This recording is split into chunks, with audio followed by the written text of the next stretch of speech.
अस्सलाम वालेकुम। आज हमारा बायोलॉजी का लेक्चर नंबर 5 है, opening and closing of stomata.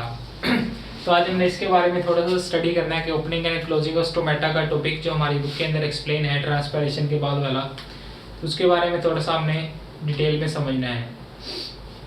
तो ओपनिंग और closing of stomata, many plants keep their stomata open during the day and close at night. के जितने भी प्लांट्स हैं उनमें से ज़्यादातर अपना जो स्टोमेटा है उसे दिन के वक्त खुला रखते हैं और क्लोज एट नाइट, यानी कि stomata open at day and closes at night. ये तो आपको पता लग गया। और स्टोमेटा होता कहाँ पर है, ये भी थोड़ा सा इसका स्ट्रक्चर देख लेते हैं कि लीफ का जो स्ट्रक्चर है, जो उसी टॉपिक के ऊपर एक स्ट्रक्चर बना हुआ है जिसके अंदर आपने देखेंगे कि इसका अल्ट्रा स्ट्रक्चर ऑफ लीफ है, यानी कि एक अपर एपिडर्मिस ऑफ लीफ है, एक लोअर एपिडर्मिस ऑफ लीफ, और जो स्टोमेटा होते हैं वो लोअर एपिडर्मिस के ऊपर होते हैं। ठीक है, हमने सिर्फ लोअर एपिडर्मिस ड्रा की है, उसके ऊपर देखें कि स्टोमेटा भी मौजूद हैं। अब स्टोमेटा का स्ट्रक्चर भी देखें कि स्टोमेटा जो है इसके अंदर फिर दो स्ट्रक्चर्स हैं, यानी कि इसके जो साइड वाले सेल्स हैं इन्हें हम कहते हैं गार्ड सेल्स, और जिसके अंदर जो खाली स्पेस बनती है उसे हम कहते हैं स्टोमा। ठीक है, और इनको कलेक्टिवली कहते हैं स्टोमेटा। तो ये इतना आपको पार्ट क्लियर हो गया कि स्टोमेटा दिन के वक्त खुले रहते हैं, शाम को बंद होते हैं रात को, और इसका स्ट्रक्चर क्या है और ये कहाँ पर होता है।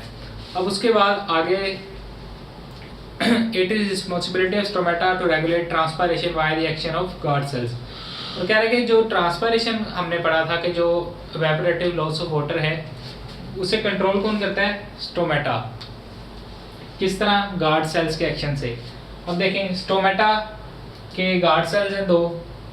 ठीक है, जब ये बंद होते हैं तो स्टोमेटा बंद हो जाता है, जब ये टर्जिड होते हैं खुलते हैं तो स्टोमेटा खुल जाता है। जब स्टोमेटा बंद होता है तो ट्रांसपायरेशन भी बंद, जैसे स्टोमेटा खुलेगा तभी ट्रांसपायरेशन भी दोबारा स्टार्ट हो जाएगी।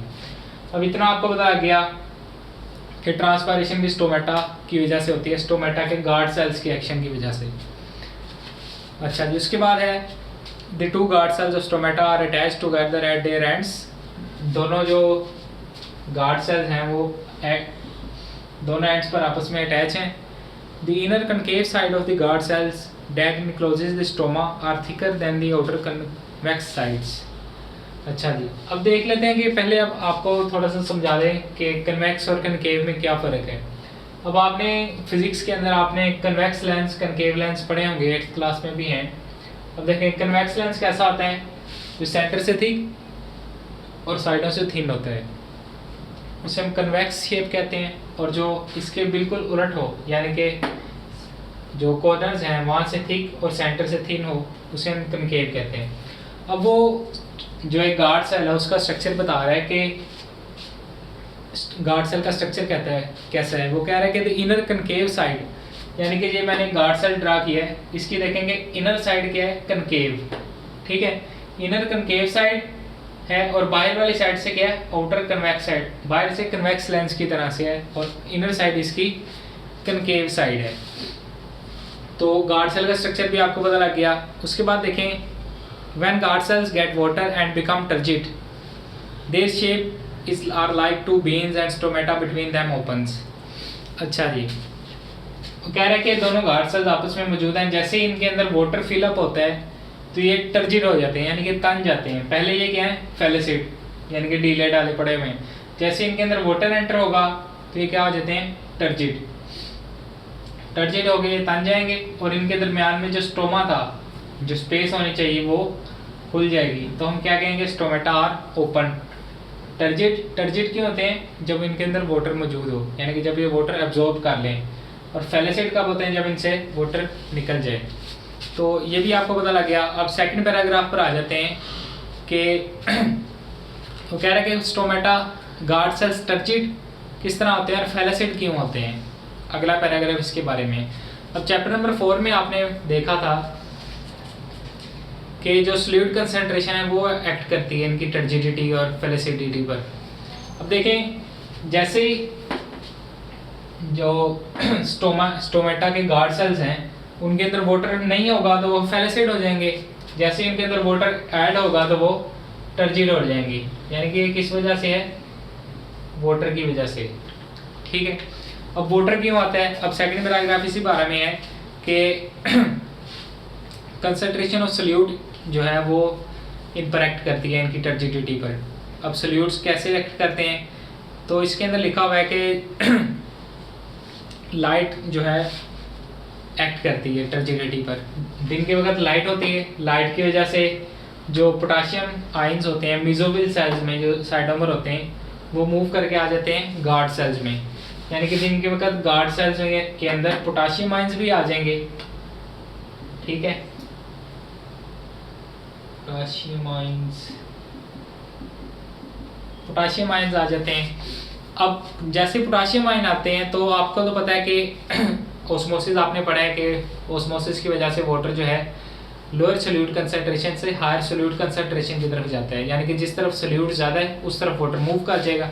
अब जैसे ही गार्ड सेल्स के अंदर जो सोल्यूट कंसंट्रेशन है वो बढ़ने लगती है तो वाटर भी इसके पीछे पीछे एंटर होने लग जाता है। अब जैसे वाटर एंटर होगा तो वो टर्जिड होना स्टार्ट हो जाएगा। अब उसके बाद वो कह रहे हैं कि एक तो पोटाशियम आयंस की वजह से टर्जिडिटी होती है, और उसके बाद जब सारा दिन फोटोसिंथेसिस होती है और फोटोसिंथेसिस के नतीजे में जो ग्लूकोज बनता है, ग्लूकोज वो भी इसकी टर्जिडिटी में इजाफा करता है, क्योंकि वो भी एक सोल्यूट के तौर पर एक्ट करता है और वो भी इसके अंदर बनता रहता है।